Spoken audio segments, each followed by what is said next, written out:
Hi guys, welcome back. So today I've got another quick tutorial where we're going to be looking at creating this snap-in slider you can see here. So you can see we get this grabbing hand up here, and when we drag the slider to the left, you'll see that the slider scrolls to the left as well. And we get that snap-in functionality where it snaps into the place to the next panel in the slider. So we can do that, and if you drag to the right, it will scroll to the right as well. Okay, and it just snaps nicely into place, and we can do that right to the end of our slider, like so.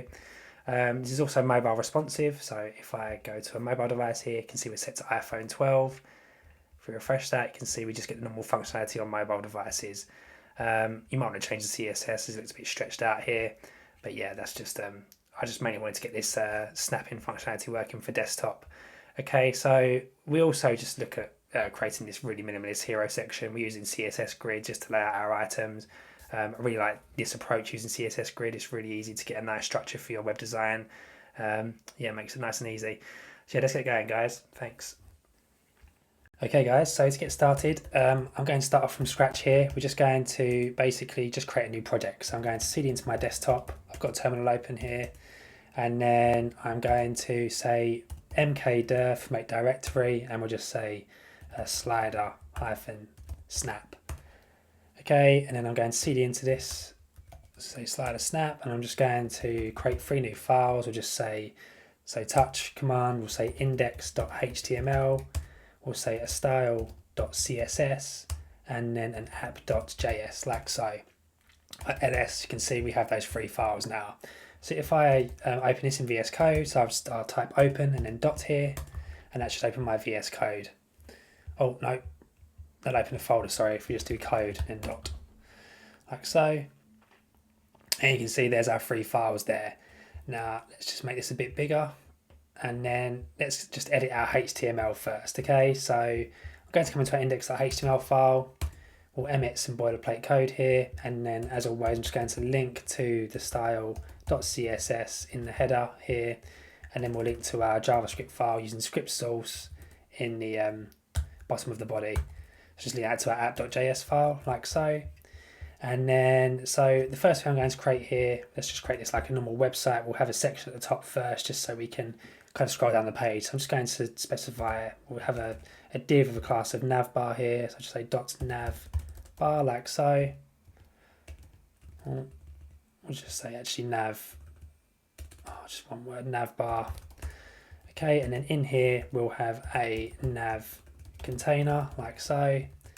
And then in here, I'll just have a h4, and I'm just going to say here, I'll just put my name in for now. Okay, so that's our navbar, and then we'll come under here, and then we'll have a section with an ID of hero. So I'll just say, do a section tag here, and we'll give this an ID of hero. ID hero, like so. Okay, and then in here, we'll have a container again. So let's just say container. And then in here, we'll say, we'll have some intro text, for example. I'll make that H3, and I'll just add some lorem in there, some lorem text. And then underneath this, we can also just have an image container. So I will come underneath here, and we'll just say, I'll give this a class of intro text as well. Just say class intro text. And then we'll just have like an image in here. So I'll just say div of a class of image container, like so. And then here we'll just have an image. And if I just we'll go to unsplash.com, and I'll just get an abstract image that we can use for this website. It's a bit bigger.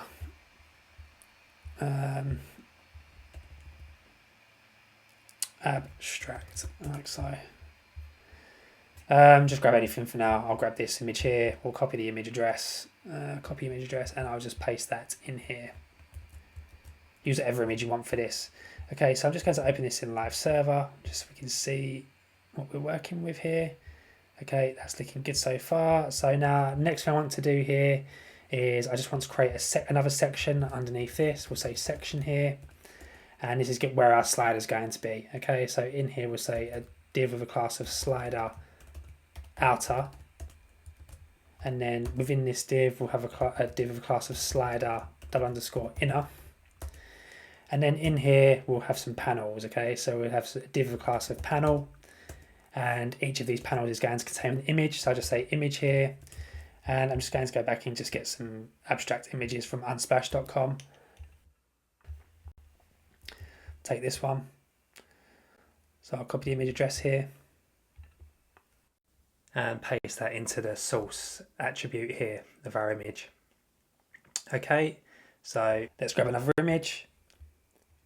I'll take this one, copy image address, and let's just actually duplicate this down. Okay, I'm only going to just go with 2 images for now, just in the interest of time. Obviously, you'd use your own images here anyway, so I'll just take this one. We'll copy that image address, and I will just put this in here. So we'll just say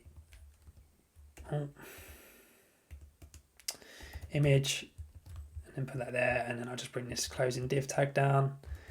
Cool. So now if we go back to our document, you can see we have our images there. Okay, so I'm actually just going to repeat this down. So these 2 panels here, we'll just copy this down. We'll have 8 panels in total.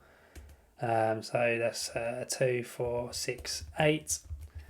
Okay, so we'll have the repeating images. Okay, so that's fine, no problem. And then that's it for our HTML. Okay, so we'll leave that there for now. Now let's just add some styling with our CSS next. So we can come in here, and as always, I'm just going to reset the default settings. So we'll just say, we'll do a star here, and we'll just say margin 0, padding 0, box size in border box, like so.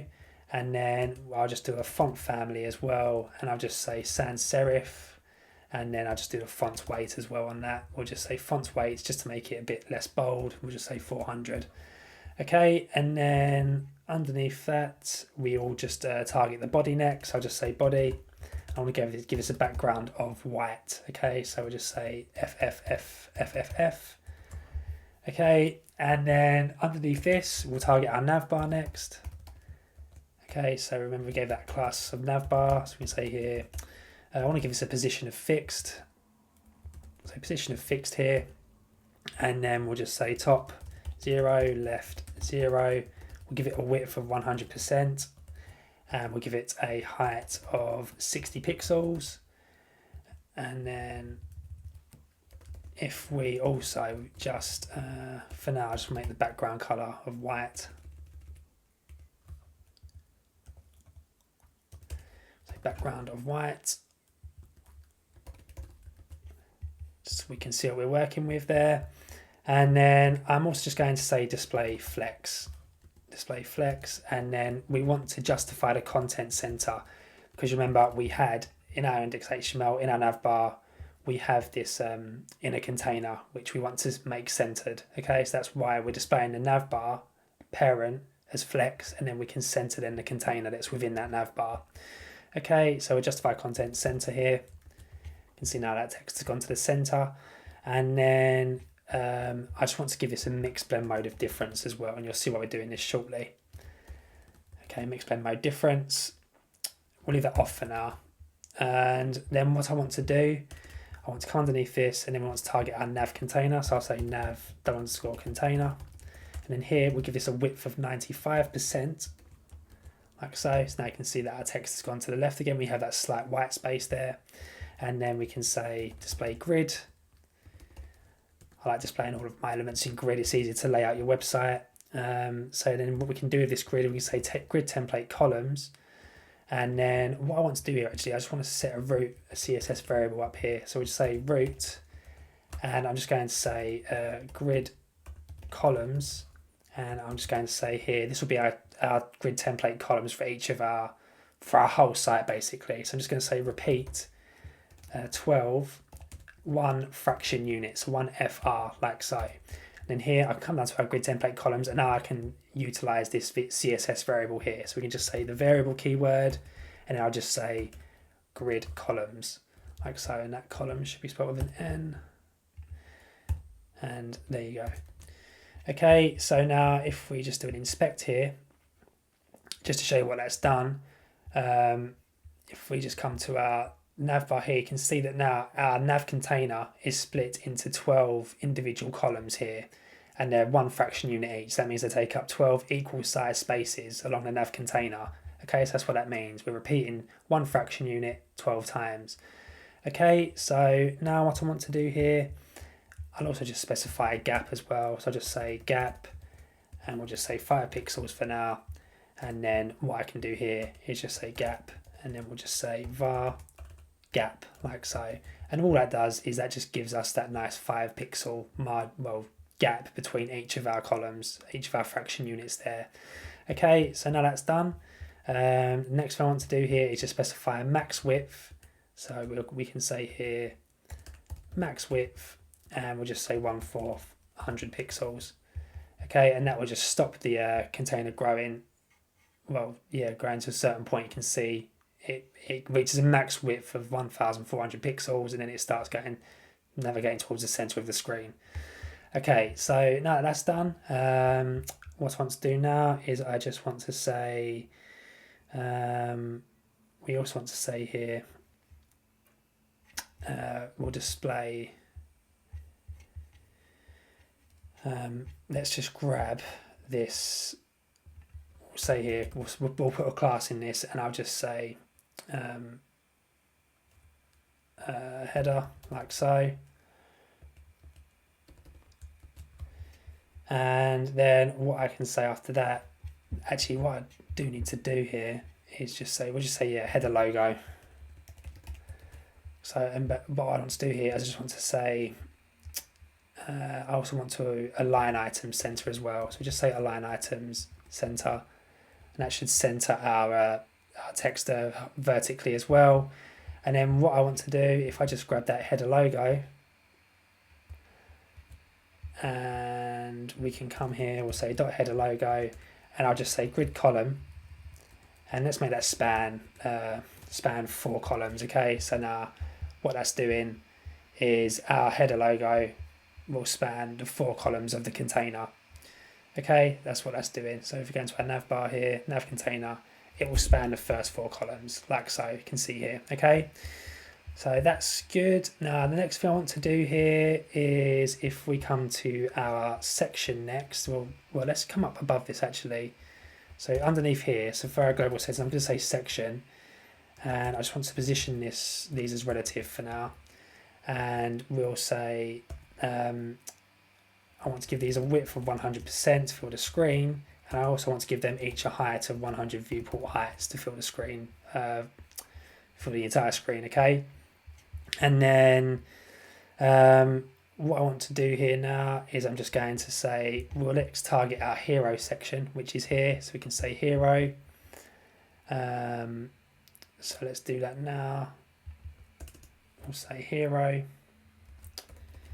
and I'm just going to say display flex again, and we'll just say justify content to the center, like so. And then now what I want to do is we'll say dot container.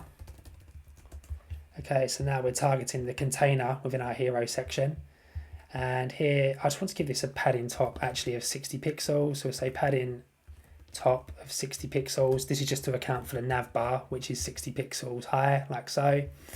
And then the next thing I want to do here is we can just say display grid. So I'll just say display grid, like so. And then we can just say grid template columns. And here we can just use our variable here. So I'll just say var grid columns, like so. And then I also just want to say grid template rows,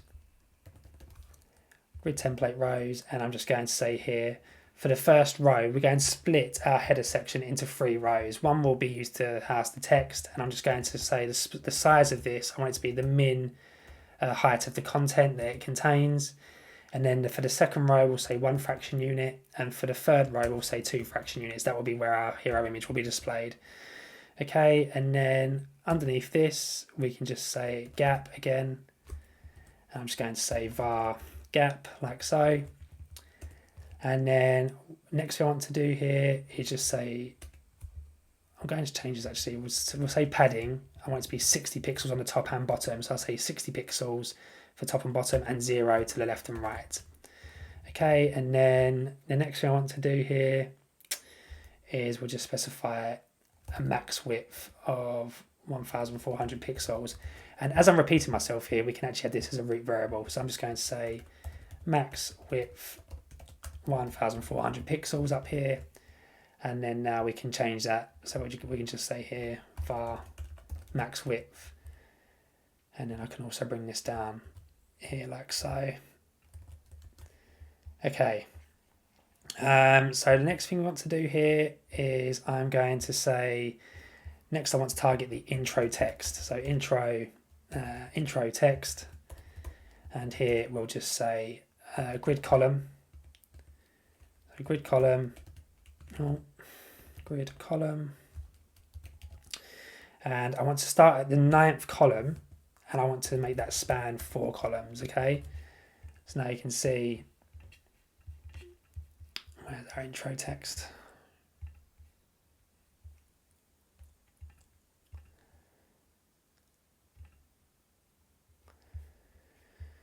Okay, let me just see why we're not seeing that. So we have our intro text. Where's our container? I'm just going to hide all of our images for a second, because if we just do image display none. Okay, so it looks like our images are bringing the text kind of out for the time being. So we'll just leave that there for now. There's our intro text, okay.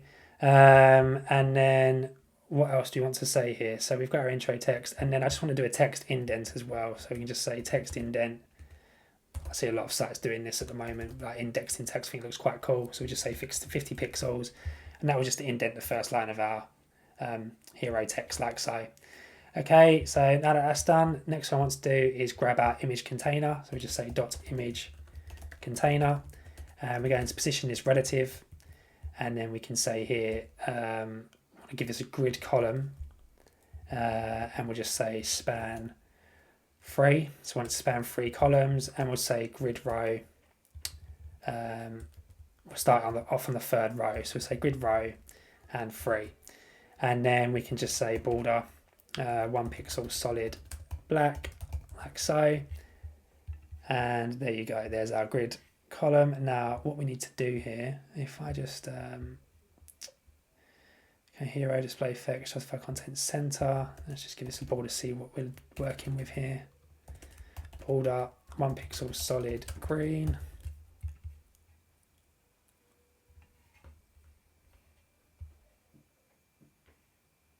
Okay, and what we need to do here is we need to give this an actual width. So I don't think we gave this a width, did we? So yeah, we need to say width of 95%. Okay, and then that will bring our, it lines up our content there like so. So now I can remove that border. Okay, so now let's work on the image. So now that we have that, we can just say now image. I'm going to come in here, and for all of our images, I'm just going to say position absolute to position them relative to the parent. And then we're just going to give these a width of 100%, like so. Now you can see that fills the container 100%. And then we'll just give it a height of 100% as well.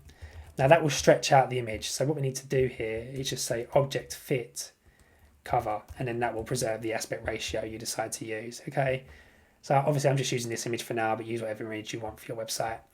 And then the next thing we want to do here is just say pointer events none.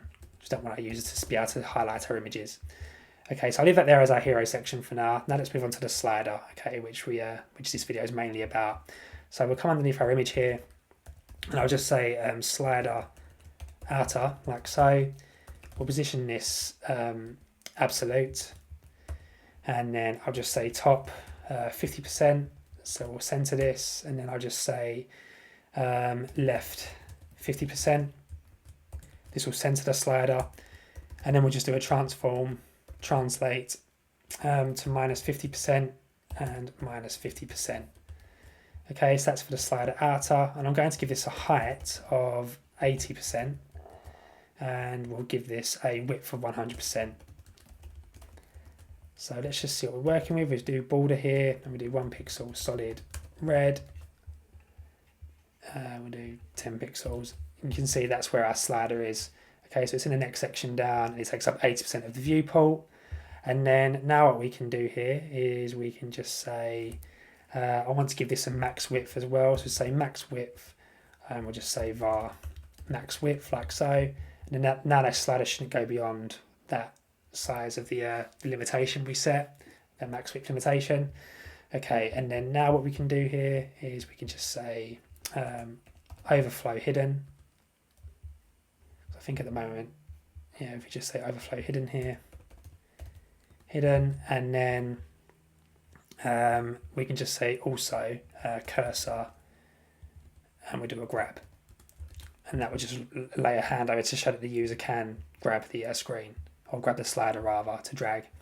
Okay, and then the next thing we want to do here is say grab the inner section, so say dot slider inner like so, and then we'll just give this a width of 400%. Okay, as we have 800, as we have 8 panels, remember, I want 2 panels per page, 2 panels for each drag, so we can just make this 400%, and then I'll give the slider in a height of 100% to fill the slider outer parent, and then I want to display flex here, so we say display flex, and then we can just say a gap of 10 pixels. Gap of 10 pixels like so, 10 pixels. And then what else do we want to do here? We can also just say a padding of 10 pixels as well.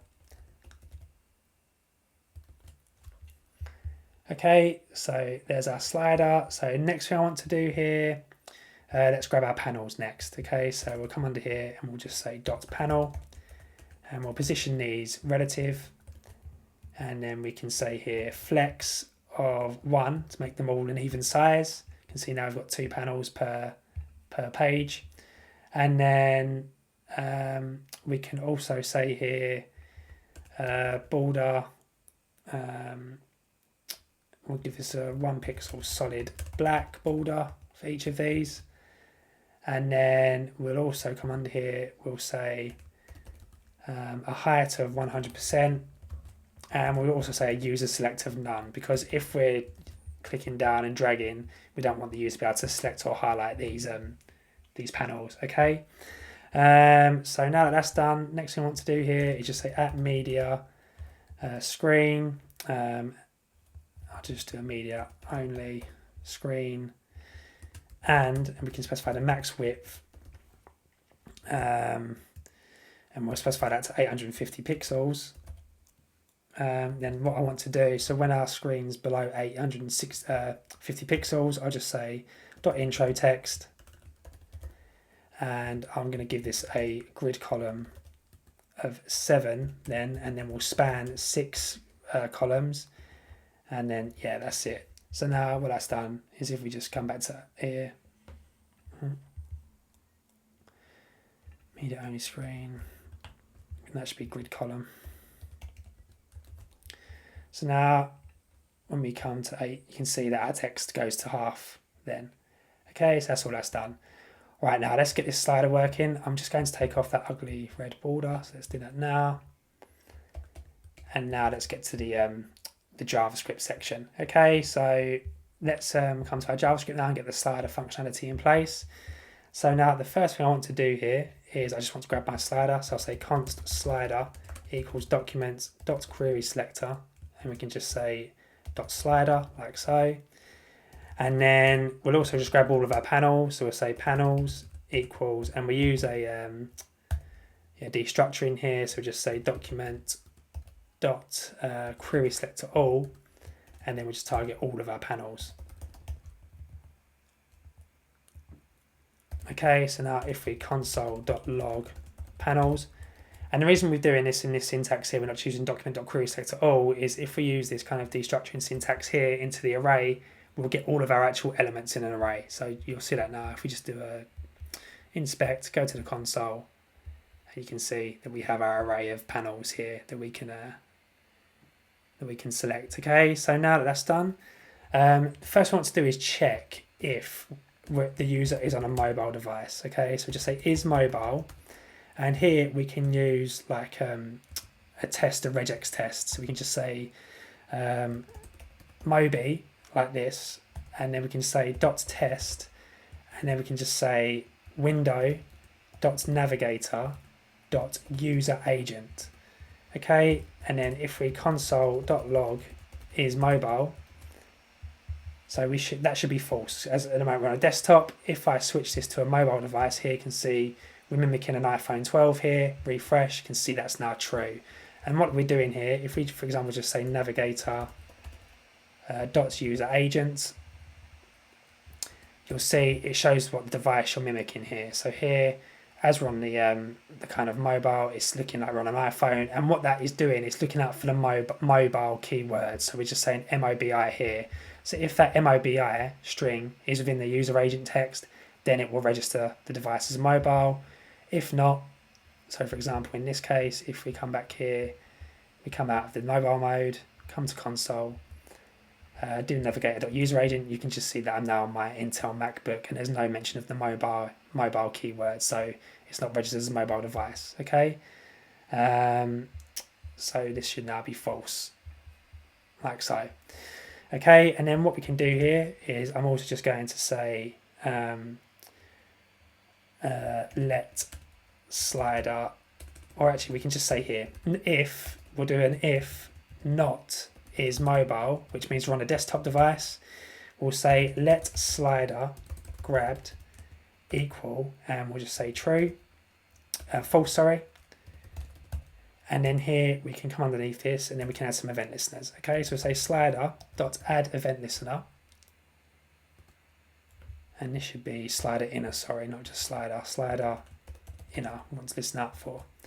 And here we can say slider dot add event listener, and want to listen out for a mouse down event. Okay, and then when the user clicks on the slider, if we're on a desktop, it will then say slider grabbed, and we're going to set that to equal true. Okay, so it starts off with false, and when we click down, it will be true. And then what we want to do here is just say slider dot style,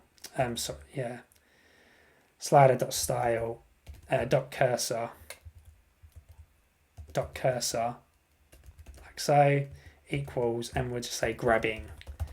And what that will do is when we click, you can see it goes into the grabbing mode. So do that again.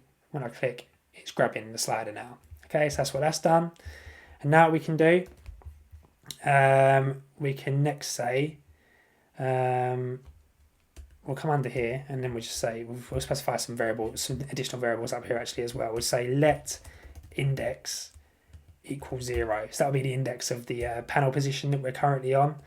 And we're also going to create another one called mouse movement to register which direction we are dragging in. Okay, and then with these variables, so now we can come under here and we can just say slider dot add event listener, and we'll listen for a mouse up event. So when the user stops dragging, or when the list stops dragging the slider, listen out for the mouse up event.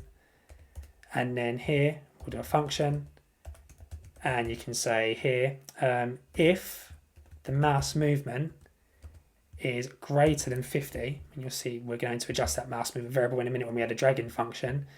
Then what we want to do here, and we also want to say, as well, if it's greater than 50 and the current index is greater than 0, then we want to say index minus minus. Okay, because we're dragging, if the mouse movement, I'll pitch this in a minute when we get there actually, it'd be easy to explain. And then we want to do a similar function underneath this, or an if statement, and we'll say if it's this time less than negative 50 and the index is less than the panels dot length. Okay, and then we want to subtract 2. And the reason we're subtracting 2 is because we'll always want to have 2 panels on the screen, okay, showing at one time. And then here we can just say index plus plus.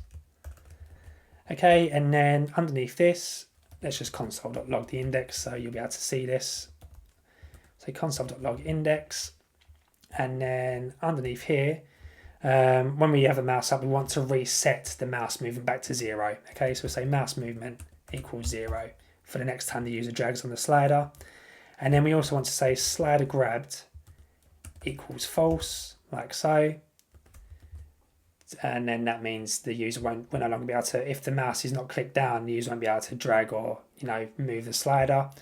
And then underneath this, we can just say this will be slider.style.cursor equals grab. Okay, so now when we click down and click and lift up, we can see we get the grabbing hand now. When we mouse up, it goes back to the original grab hand. Okay, now underneath this, we want to set the slider dot parent element dot style dot scroll behavior to equal smooth. Okay, because we want to animate, we want to snap the slider to the relative index that we're currently on. Okay, so we're making that smooth, but we want it to snap in a smooth fashion. We don't want it to just jump straight there. We want to have like a nice smooth scroll effect. Okay, and then what I want to do now is say slider dot parent element dot scroll left, and that's going to equal, and we're going to take the index that we're currently on, and then we're just going to times that by panels, and then we can just take the first panel that so our panels are able to take the first panel, and then we can just get the bounding client rect, which gets the dimensions of that panel, and then we can just get the width of that first panel. Okay, because all the panels will be the same size, we're just targeting the first panel for this instance. And then what we can do with this is I want to add the index times 10. So we'll say index in its own set of parentheses times 10. And the reason we're doing 10 is because we have a gap for our slider in of 10 pixels. So we're accounting for that gap as well. Okay, so that's that. And we need to go with this. And then what I want to do now, so we'll just do a set timeout.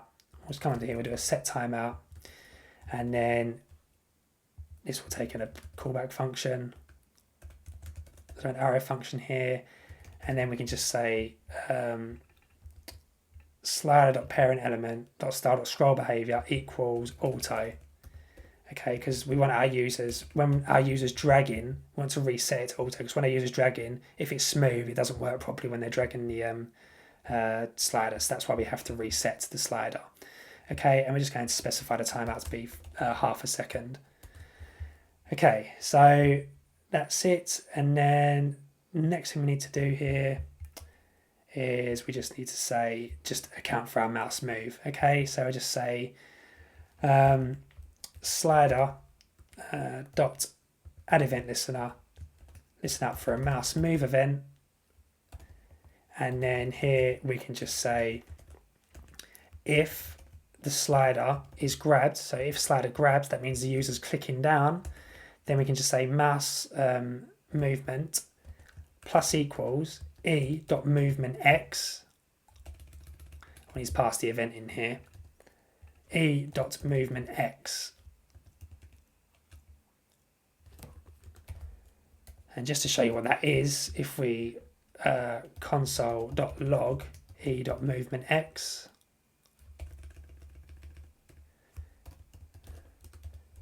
oh, right, okay. Okay, so e is not defined, that needs to be a lowercase e. So yeah, if we drag to the left, you can see we're getting negative numbers, okay? We're getting negative numbers there, like so. Otherwise, if we drag to the right, we're getting positive numbers. So that's what we're doing in here. So we're saying if the mouse movement is greater than 50, basically when we move, we're adding the e movement x to the mouse movement variable that we set up here. So if we're dragging to the left, we'll get less. And then we're basically saying if the mouse movement totals to more than 50, then we'll decrease the index. Obviously, if we're dragging this way, we want the index to, well, go down because we're dragging to the right, which means we want to go to the beginning of the slider. Whereas if we're dragging this way, it's negative, so we want to go up. Okay? So I hope that makes sense. And then the next thing we want to do here is now we can just say, we'll just say slider.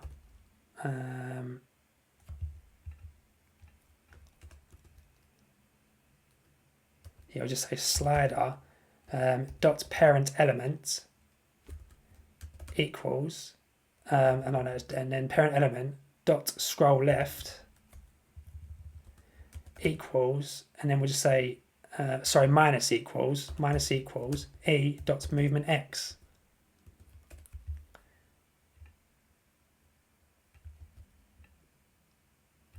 Like so. And now you can see we get that nice snapping slider, and it moves with our mouse like so, and it will just snap into place like so.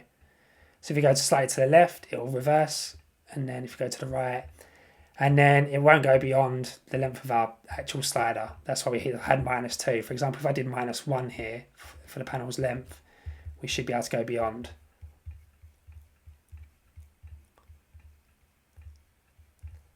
I won't let me in that case. But yeah, that's where we are with it, guys. So you have to do -2 here. Okay, so that's it there. So we can now take out that console log when we drag. Let's take this out here for performance. And then what we do also need to account for here is obviously this is if we're on a desktop. So we'll come out of here and we can say else. We'll just say slider, and that should be a lowercase else. We can say slider dot parent element dot style dot overflow equals, and we'll just say scroll here.